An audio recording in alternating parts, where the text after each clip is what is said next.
Hello, welcome to ITV News Meridian. Tonight's headlines in the southeast. 2 people are taken to hospital as debris from a Kent hotel crashes onto a parked coach. The woman from Brighton going back to school on her quest to end racism and change attitudes. Also tonight, cash'll do nicely. The cost of living crisis prompts a return to notes and coins. Remember them? And ready to roll. After a mild autumn, the gritting teams prepare for a cold snap.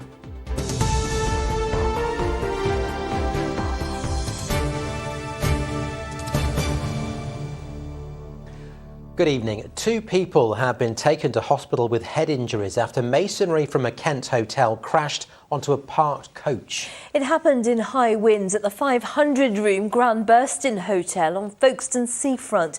Kit Bradshaw is there for us this evening. Kit, 2 casualties, but this could have been a lot more serious.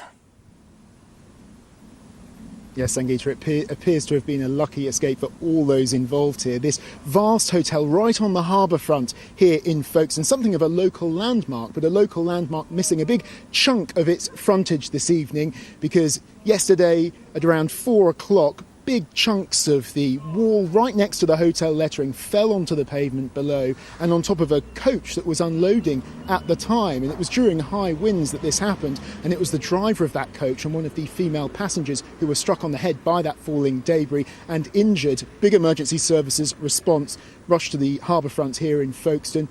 Those 2 casualties were treated at the scene and taken to hospital and later discharged, but concerns here this evening about the state of repair of this hotel. I can bring in now Councillor Mary Laws from Folkestone Town Council. And Councillor, does this raise concerns for you about what this means about this hotel?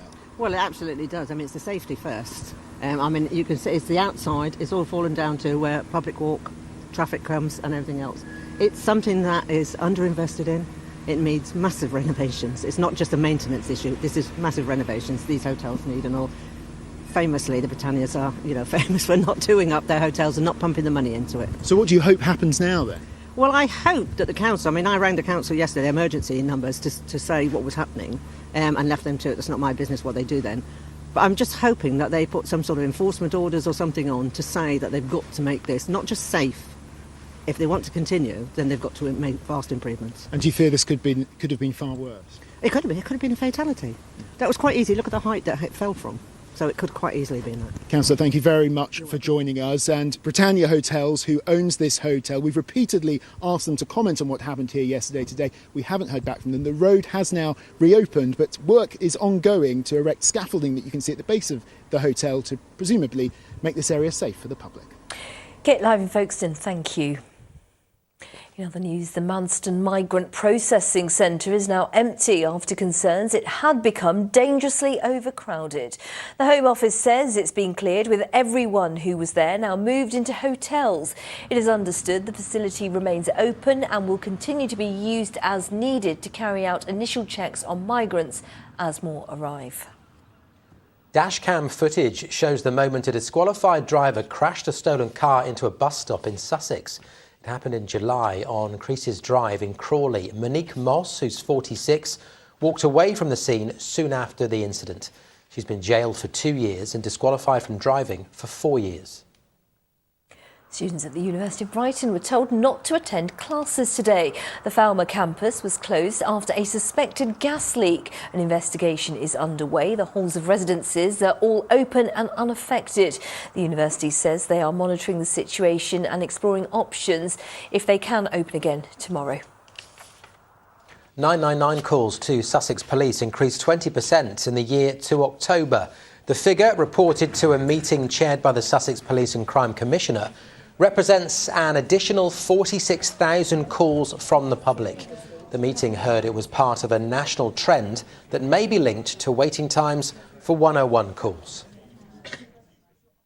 Campaigners are warning that victims of domestic abuse with sight loss are being put at risk because of a lack of accessible and confidential support. New research seen exclusively by ITV News reveals that there are more than 28,000 victims of domestic abuse with sight loss in the South East, the highest in the country. But less than 1 in 5 professionals have the specialist training to give them the help they need. Catherine Walker has this special investigation as part of our coverage for Disability History Month. I used to shake when I heard his key in the door, and I'd be worried about, would he be in a good mood, would he be in a bad mood? Sam, whose name we've changed to protect her identity, suffered years of abuse from her husband, both emotional and physical. He used her disability as a weapon against her. The situation was fairly complex because he was my carer. I felt like I was being punished for being blind. He'd leave things out, so I'd fall. Every little dig that could have possibly happened. New research seen by ITV News shows there's more than 28,000 victims of domestic abuse with sight loss in the South East. Overall, people with visual impairments are nearly twice as likely to be the victim of domestic abuse. But less than 1 in 5 professionals have the specialist training to help them. People told us when we interviewed them that what they weren't really able to see professionals on their own in a safe way. They quite often will have a carer there that might be the perpetrator, this meant that there's limited opportunities for them to be able to disclose abuse and be asked about the abuse that they're facing. The research from Safe Lives and the Vision Foundation is the most extensive of its kind. Among its recommendations are calls for more training around confidentiality and accessibility, a move welcomed by New Leaf Support in Sittingbourne. There just isn't enough awareness around domestic abuse and disability, so raising awareness by training is a way forward. So it's funding as well. In a statement, the government said they are increasing the number of domestic abuse experts trained to help disabled victims. But Sam and other survivors say they won't feel safe until services step up their accessibility. Catherine Walker, ITV News. The owner of a shop specialising in books of black origin has begun taking anti-racism lessons into classrooms. Ulscombe Primary in Brighton is one of the first to sign up to the scheme, with teachers hoping it will help pupils find the language to discuss issues affecting them and their families. Here's Andy Dickinson. While the uniform today is football kits, the subject of the day is racism. These pupils at Ulscombe Primary learning about historic slavery in the hope of tackling one of the most difficult of modern issues. I think they're very important because not very much in schools are we taught in racism and slavery and the history of black people, much before slavery, and I think they could be really useful for futures, our futures and all that. When we talk about it as a group, it's fine, but when you're talking individually, they say words that they don't mean to make people feel in a bad way, but sometimes they do. Banter. Yes.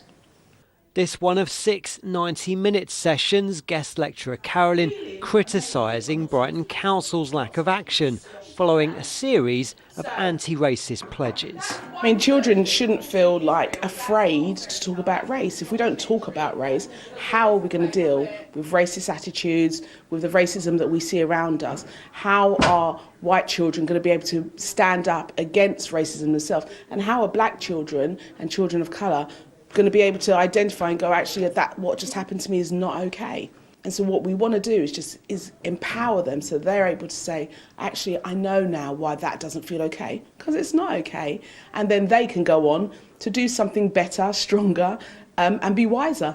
A lot of the time the discussion's avoided or it's watered down, and Caroline's sessions really open it up. They bring them down to the children's level. They get a proper chance to discuss things that might necessarily be sometimes deemed as being taboo. I don't think it's necessarily always political. I think it's just a matter of being part of a community. Communities, especially in modern day society, they're very multicultural, very diverse. We work a lot with our children here about multiculturalism and diversity in your community and celebrating those things, because it's not necessarily about identifying issues, but it's about celebrating differences as much as anything else. The council says it's taken several positive steps in its own quest to end racism. These, for children and adults, lessons for life. Andy Dickinson, ITV News, Brighton. Now you're watching ITV News Meridian in the South East. It's still to come on the programme. Can Crawley's Gareth Southgate lead England to a World Cup win? Fans in the South East believe he can. Not that we're piling on the pressure prematurely or anything like that. Plenty more, of course, from us on our website. Here are all the details. itv.com/Meridian is the address. You can call us if you have a story idea you think we should be covering. 0808 1010 095 is the number. And you can follow us on Facebook, Twitter and Instagram.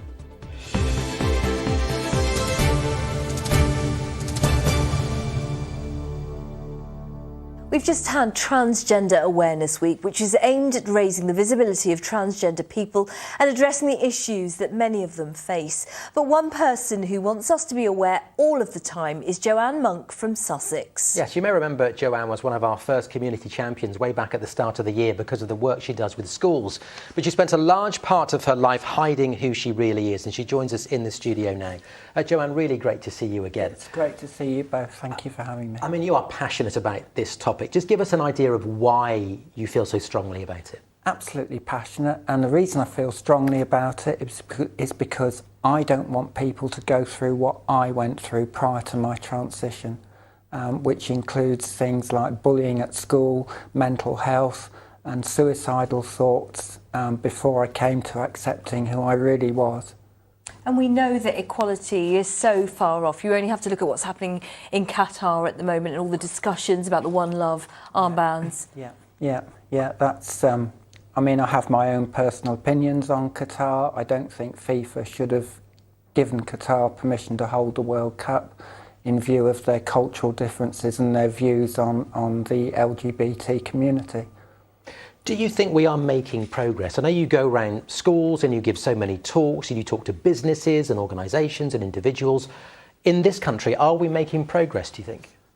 I think we're nibbling away at it. It's going to be a long and slow process. There's many organisations that still aren't aware of a lot of the issues that the transgender community face, but we are getting there. You want people to learn to become good allies. How does that work?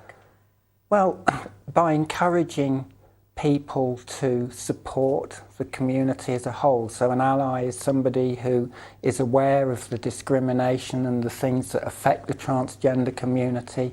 They listen to their lived experiences and learn from them. And then they use their privilege to shout out against the types of discrimination and hate that the transgender community face both in society and the workplace, and empower themselves to support the community.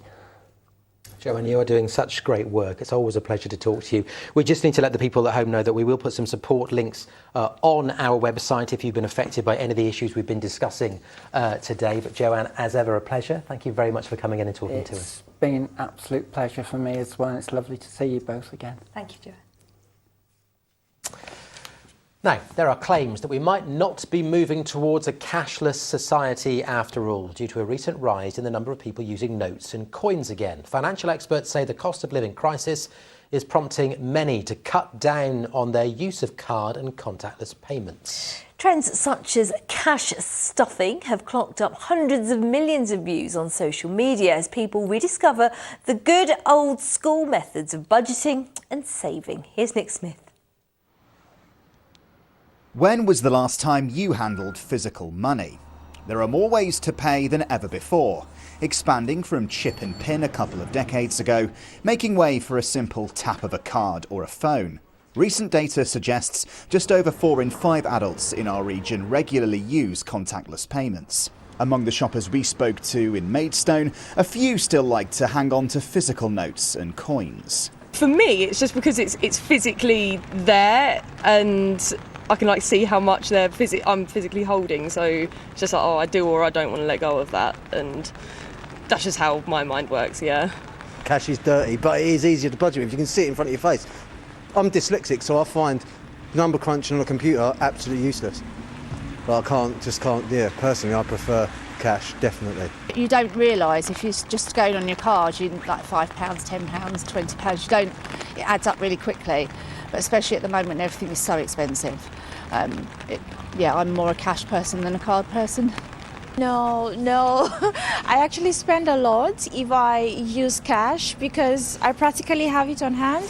But then if I use the card payment, there are so many apps on the bank that let us to budget for our payments. So I think that's a lot easier for me. So I should have 360 here. So I've got 20, 40. Cash is making a surprising comeback among younger people through viral social media trends like cash stuffing, stashing physical notes in labelled envelopes or binder folders as a means of budgeting and saving. Instruction videos like this have clocked up more than 400 million views on TikTok. Yasmin Camilla has been cash stuffing for 18 months now and claims it's helped her clear tens of thousands in credit card debt. She now shares her tips with others online and tells me there's something about handling physical money which has made her appreciate its value. It's helped me organise my money so that I have money for the things that I need to prioritise, but it has also kind of retrained my brain. Every time I make a purchase with cash, I'm really much more conscious that I'm spending my money compared to when I used my cards before. I was definitely at the sort of shopaholic end. I didn't really think about what I was spending money on. It's the actual touching of the cash that's definitely helped me see my money for what it is and use it much more intentionally. This trend may partially explain why in August of this year, the Post Office recorded its highest total of physical money moving through its many branches for 5 years. Financial advisors say methods like cash stuffing do teach important skills, but there are pitfalls to be aware of. The advantages are that you get really great budgeting and saving skills, you look at your numbers, and that's a really good skill to be able to have and keep throughout your life. Disadvantages, number one, time, going to the bank to withdraw money. Also, your money is not covered, so if it gets lost, stolen, destroyed, you're not covered. You can't go to your bank and say, hey, I've lost this money, let me have a refund. Overall use of notes and coins has still fallen dramatically over the last decade, from just over half of payments in 2011 to 15% last year. So while cash may be enjoying a brief resurgence in a rocky economic climate, its future, in the wake of a digital revolution, is still very much in the balance. Nick Smith, ITV News. You know when we do reports that make you feel really old? Yeah. That was one of them, because cash stuffing to me sounds like counting your money, Yeah. putting it in your wallet and spending it accordingly. Yeah. I'd be useless. What, counting your money? No. Cash stuffing? Cash stuffing. Yeah. I just spend it all. See a nice dress or something I like, that's it. Oh, there you go. Awkward. Top it up with my contactless card. Anyway, the ITV Evening News continues at 6:30 with a preview. Here's Mary Nightingale. Coming up on the programme, how the cost of living crisis could be costing the lives of cancer patients. Figures exclusive to ITV News reveal half of those who need treatment for cancer are missing appointments because of the cost of travel and delays in benefit payments. Also, Buckingham Palace sets the scene for another royal milestone as the President of South Africa becomes the first to be welcomed on a state visit under King Charles's reign. And the boy behind that, Jack Grealish celebration on playing football with cerebral palsy and his World Cup predictions. Do join me for those stories and more at 6:30. Well, let's stay on that sporting theme. Andrew joins us in the studio. Good evening. Good evening. Are you getting excited about the World Cup? I'm trying not to get ahead of ourselves. Come on, get excited. The big question is, though, could Gareth Southgate lead England all the way to a World Cup win in Qatar? The Three Lions boss, who grew up in Crawley, guided the side to an emphatic victory over Iran. He says England put down a marker with the 6-2 thrashing, but feels the team must do better defensively in the final group games against the USA and Wales. Yesterday's win was enjoyed across the southeast, though, and Southgate admitted Iran couldn't cope with the intensity his side showed. We want to be that type of a team, and I thought the pressure from the front was really good. It created mistakes. We turned a lot of balls over. So much of what they did was excellent, and to open up a team like that who are normally so defensively sound. Our movement, our runs in behind, we weren't too predictable on playing everything in front of them, and I thought we mixed our game up well. The World Cup may be in full swing, but the action continues here for sides in League 1 and 2. Crawley have won their last 3 home matches in the league, but Gillingham are desperate for a win, knowing 3 points tonight would lift them out of the relegation zone. A new exhibition's opened exploring Medway's links to some of the greatest footballers ever. The life of English teacher Isaac Newell, who was born in Strood, is on display at the Guildhall Museum. He inspired pupils in Argentina to set up Newell's Old Boys in his name. As Joe Caution reports, it's a club that became home to football legends.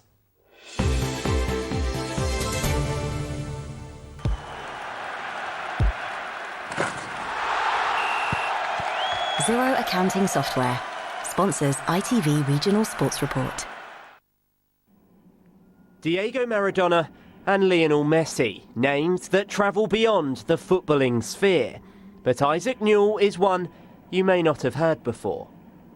This exhibition in Rochester, which is on display for the next month, hopes to make him more than a name, exploring how he assisted in the careers of some of football's greatest goal scorers. At the age of 16, he travelled to Rosario in Argentina. He qualified and graduated as an English teacher after studying out there, and founded with his wife their own school. Through that school, he introduced association football to his students, who absolutely enjoyed, thoroughly loved playing football. So they set up Club Atletico, Newell's Old Boys, and as part of that, it was a legacy of Isaac and obviously Anna from the school. This is not your typical exhibition where everyone's observing it quietly. No, the curators wanted to recreate that Argentinian atmosphere here in Medway. So when you walk into the Guildhall Museum, it feels like you're walking into the Newell's Old Boys Stadium.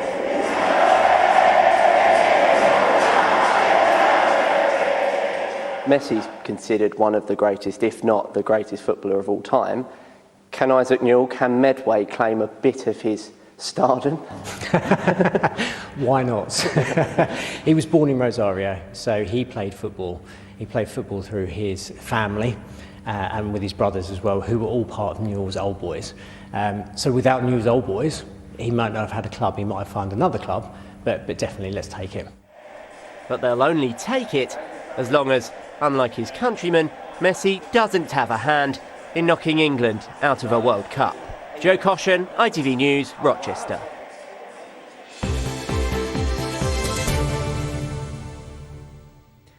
Finally, from the sports team and everyone here at ITV Meridian, we'd like to send our condolences to the family of Roger Pearce.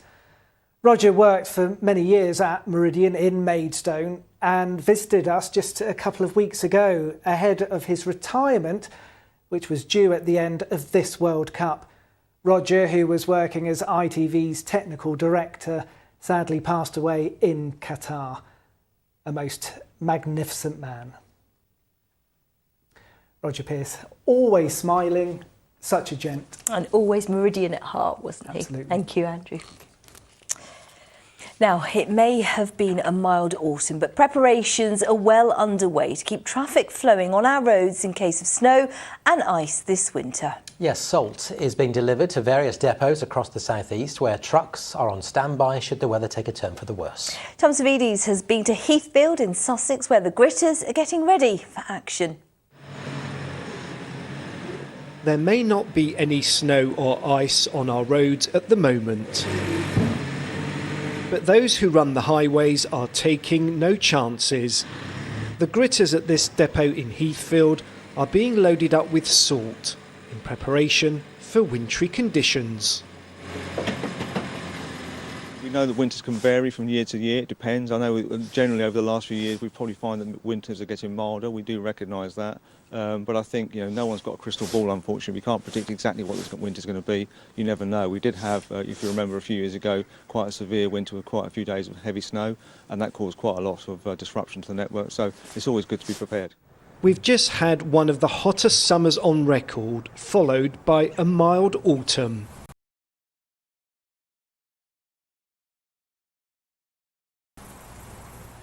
But heavy snow has disrupted travel on our roads in the past, making driving conditions hazardous.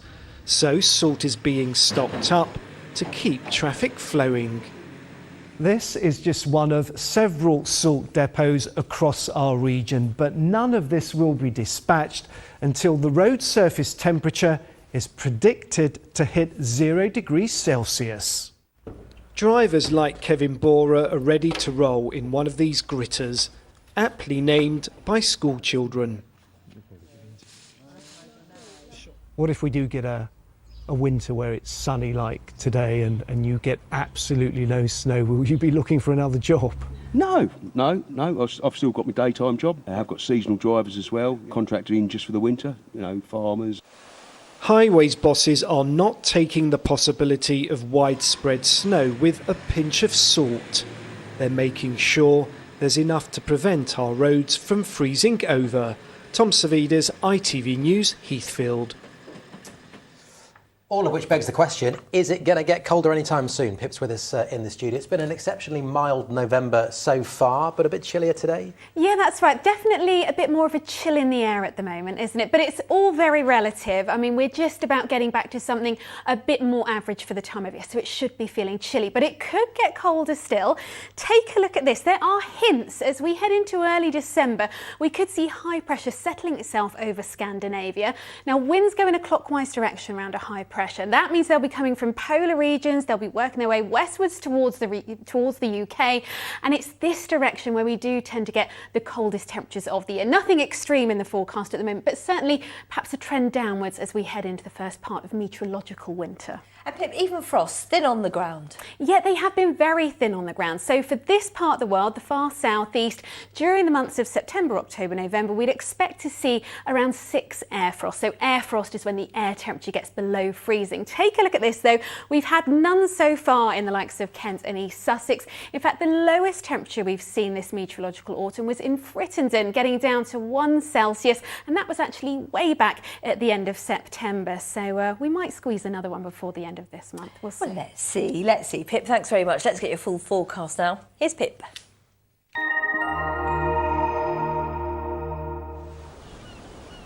Feels like home, whatever the weather.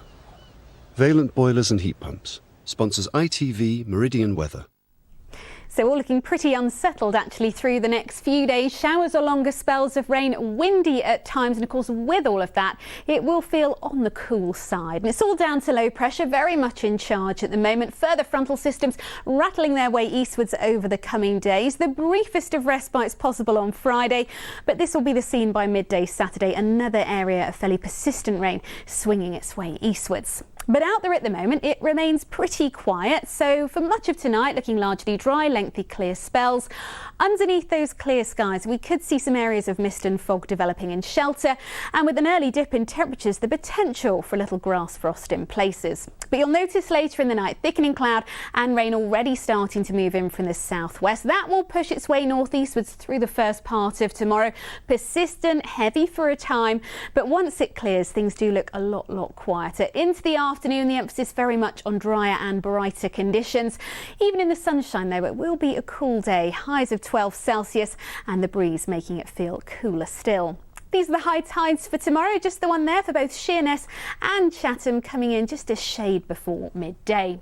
So overnight into Thursday, things remain relatively quiet. A few showers coming and going, but Thursday itself looking set to start on a pretty quiet note. You will notice though by midday, the next frontal system starts to nudge into western parts of the UK, and that will follow to our part of the world a little bit later. Thereafter, the following days remaining pretty unsettled. Further showers or longer spells of rain, and on the windy side at times, do take care. Valent sponsors ITV Meridian Weather. It's nearly December. Maybe we'll see some frost then. Maybe. Yeah. In just a moment here, it's the ITV Evening News with Mary Nightingale. I'm back with your late update just after 11 o'clock this evening, but until then, bye-bye. Bye-bye.